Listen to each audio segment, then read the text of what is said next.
আসসালামু আলাইকুম বন্ধুরা, কেমন আছো সবাই? আই হোপ সবাই ভালো আছো। আমিও তোমাদের দোয়ার ভালোবাসায় আমি অনেক ভালো আছি। চলে আসলাম নতুন আর একটা ব্লগ ভিডিও নিয়ে। অনেক দিন তো আমি অসুস্থ ছিলাম, যার কারণে রান্নাঘরের অবস্থা খুব খারাপ। আজকে মেয়ে বাসায় আছে, বললো আম্মু আসো রান্নাঘরটা ক্লিন করি। আর তো জানো ঢাকা শহর তেলাপোকার কথা আর বলা যায় না। ছোট ছোট তেলাপোকা ঘর ভরা, সেরকমভাবে পরিষ্কার করা হয় না অসুস্থের কারণে। আজকে মা আর মেয়ে মিলে রান্নাঘরটা ভালোভাবে ক্লিন করব, ডিপ ক্লিন করে নতুনভাবে গুছিয়ে নিব, সেটাই তোমাদের সাথে শেয়ার করব। আর ভাড়া বাসায় আজকে আসছি তো কালকে নাই। এই রান্নাঘরটা আমার খুব ভালো লাগছে, তাই একটু ভিডিও করে রেখে দিলাম। যদি চলে যাই পরে দেখতে পারবো যে আমার রান্নাঘরটা কত সুন্দর ছিল। আচ্ছা, ছোট কিন্তু খুবই সুন্দর ছিল। অনেকগুলো ক্যাবিনেট আছে আমার রান্নাঘরে। এই দেখো তেলাপোকার পায়খানা।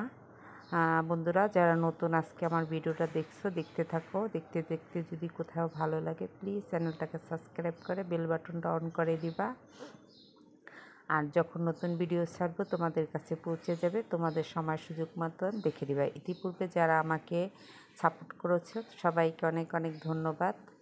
এই তো দেখো, আর এটার ভিতরে আমাদের একটা বাতের র্যাক ছিল, সেটা সরাই নিছি। এখন একটু আমি মাজনি দিয়া মেজে নিতেছি, আর মেয়ে একটু শ্যুট নিয়ে দিতেছে, এই জন্য একটু এলোমেলোভাবে হয়ে গেছে শ্যুটটা।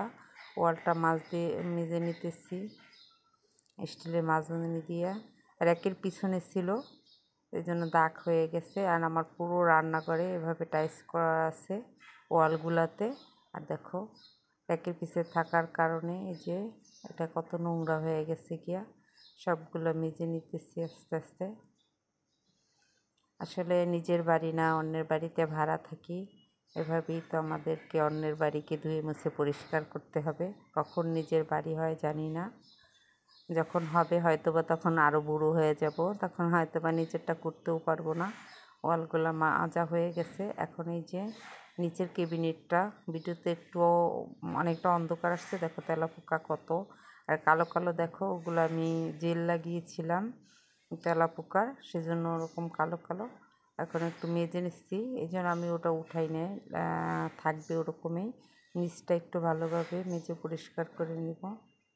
আর অন্যে ভাড়া করা ছিল, অনেকে ভাড়াটিয়া ছিল, তারা বিদেশ ছিল, যার কারণে এখানে ময়লা হয়েছে। ওরকম পরিষ্কার না কারণে ওই ময়লাটা আর রান্নাঘরে আটকে গেছে। আমরা আসছি বেশি দিন হয় না এই বাসায়। তো দেখো সব ডিব্বাগুলো নামায় নিতেছি আস্তে আস্তে। নিচের ক্যাবিনেট থেকে সবগুলা ডিব্বা নামিয়ে পরিষ্কার করবো নিচের ক্যাবিনেটগুলো সুন্দর করে।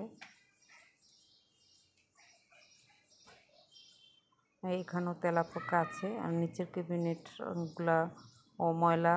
তেলাপোকার ওষুধ আবার আমি একটু দিচ্ছিলাম, তেলাপোকার যে বিষ বলে কিনা ওটা দিয়ে দিচ্ছিলাম, তাতে আরও নোংরা হয়ে গেছে। ওগুলা গুলে চিনির সাথে তো পরিষ্কার করে নিচ্ছি। এখন আস্তে আস্তে সবগুলো পরিষ্কার করে গুছিয়ে নিব। এটা তো প্রতিদিনের কাজ, কয়েকদিন অসুস্থতার কারণে পরিষ্কার সেরকম করা হয় না। আমি তো সপ্তাহে একবার একটু শুকনা কাপড় দিয়ে বের করে মুছে দিছি। অনেক দিন তো আমি তো অসুস্থ, আর এখনও অতটা সুস্থ হইনি। জ্বর ঠিকই চলে গেছে। পাটা দুটোটা পাও আমার ফুলে উঠেছে। এই দেখো সব পরিষ্কার করে নিচে, আবার বক্সগুলো মুছে সুন্দর করে গুছিয়ে নিলাম। এই তো নিচের ক্যাবিনেটগুলো। আর নিচে আমি আবার 3টা বালতি রাখি, এই সাইডেরটায় 3টা ড্রয়ার, এরকম বড় বড় 3টা বালতি রাখি। এটার ভিতরে গ্রোসারি আইটেম যেভাবে বাজার করে নিয়ে আসি, ওগুলো অতিরিক্ত যা তা আমি ওটার ভিতরে রেখে দিই। আর একটার ভিতরে চাল রাখি। তো এটা উপরেরটাও গুছানো হয়ে গেছে দেখো।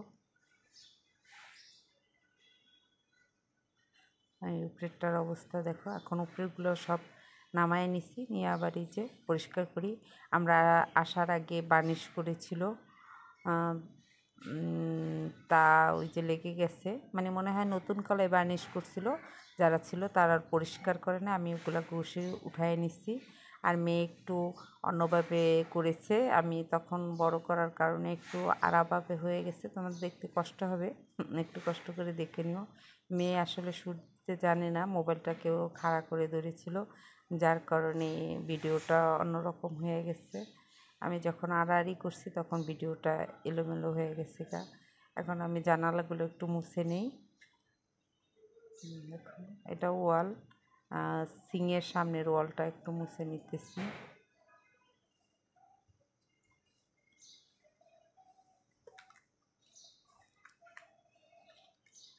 এই তো সবগুলো মোছা হয়ে গেছে। এখন সবগুলো একটু টানায় নিতেছি। কাপ পিরিচগুলো ধুয়ে রাখছিলাম পানি ঝরাইয়া।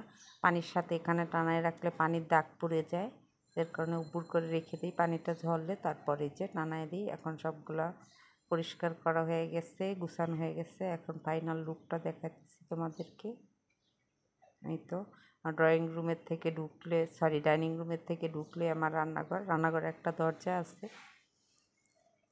আমি ভাবে গুছিয়ে নিলাম। এই দেখো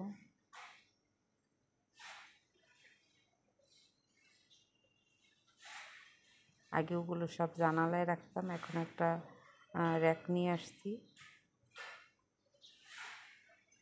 নিচের হাউসটা মাজা হয় নাই, ওটা মাজলেও লাল থাকে।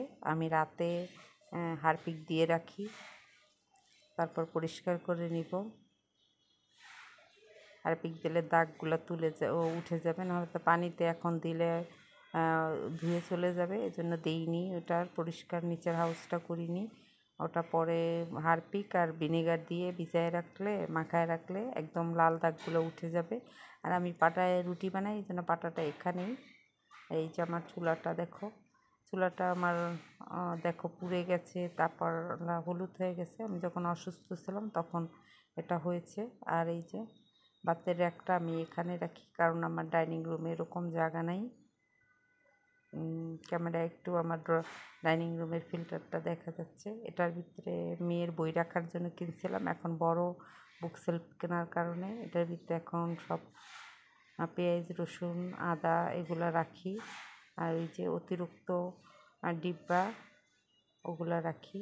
এই তো দেখো ক্যাবিনেটের একটা সাইডের দরজা ওরকম ভালো করে খোলা যায় না, কারণ আমি ভাতের একটা রাখছি সেজন্য।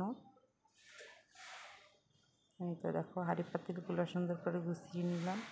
এটা সবসময় ব্যবহার করি যে হাঁড়ি পাতিল, সেগুলা এখানে আমার ওই যে উপরে দেখো ব্লেন্ডার মেশিন রাখা আছে। আমার আর একটা ব্লেন্ডার মেশিন আছে যা আমি তুলে রাখি, সেটা সব কিছু কাচের, যার কারণে আমার একটু ধরতে অসুবিধা হয়, সেজন্য আবার স্টিলের একটা কিনে নিয়েছি। এই তো স্মৃতি হয়ে থাকবে। আমি এখন শ্যুট নিচ্ছি, আমার মেয়ে আবার খুলে দেখায় দিচ্ছে আমাকে। এবার গুছিয়ে রাখছি। এই যে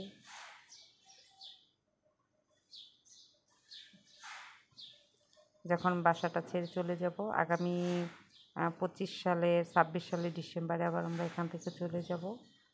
মেয়ে যে ইউনিভার্সিটিতে চান্স পাবে সেখানে চলে যাব আবার। এই তো আমার কমপ্লিট হয়ে গেছে, স্মৃতি হিসাবে থাক। সবাই ভালো থেকো, সুস্থ থেকো। আজকের ভিডিও এই পর্যন্ত। আল্লাহ হাফেজ।